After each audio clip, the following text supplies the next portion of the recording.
Hello বন্ধুরা, আশা করি খুব ভালো আছো।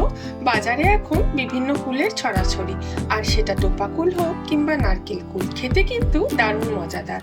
আজ তোমাদের দেখাবো খুব চটজলদি একটা কুলের চাটনি, যেটা খুব সহজেই বাড়িতে তৈরি করে নিতে পারো।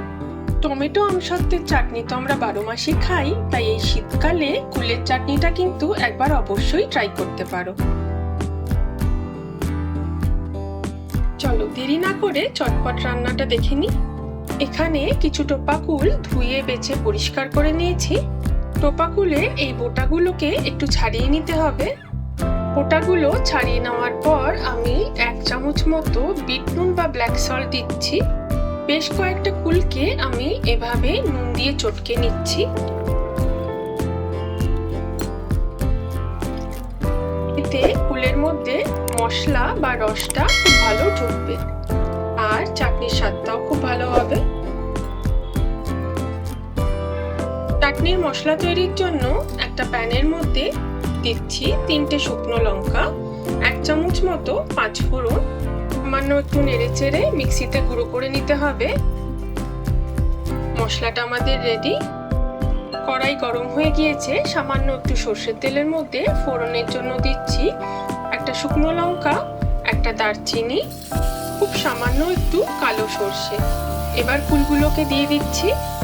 সামান্য একটু নাড়াচাড়া করার পর দিয়ে দিচ্ছি 1 চিমটে মতো হলুদ, সামান্য একটু শুকনো লঙ্কার গুঁড়ো।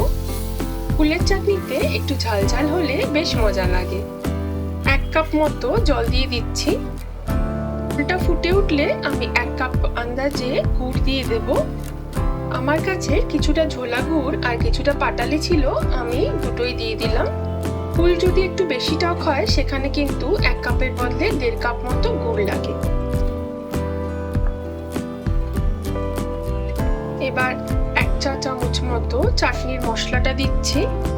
চাটনিটা বেশ ঘন হয়ে এসছে, এই সময় তোমরা একটু টেস্ট করে নিতে পারো নুন মিষ্টির তারটা। ব্যাস, কুলের চাটনি আমাদের একদম রেডি। বেশি করে বানিয়ে একটা কাচের বয়মের মধ্যে কিন্তু রেখে দিতে পারো বেশ কিছুদিনের জন্য। এই চ্যানেলে রান্নাগুলো ভালো লাগলে লাইক, শেয়ার আর সাবস্ক্রাইব করতে ভুলো না। পরের পর্বে ফিরে আসবো এমন অনেক নতুন রেসিপি নিয়ে। ততক্ষণে দেখতে থাকো 5 স্পাইস স্টোরিজ।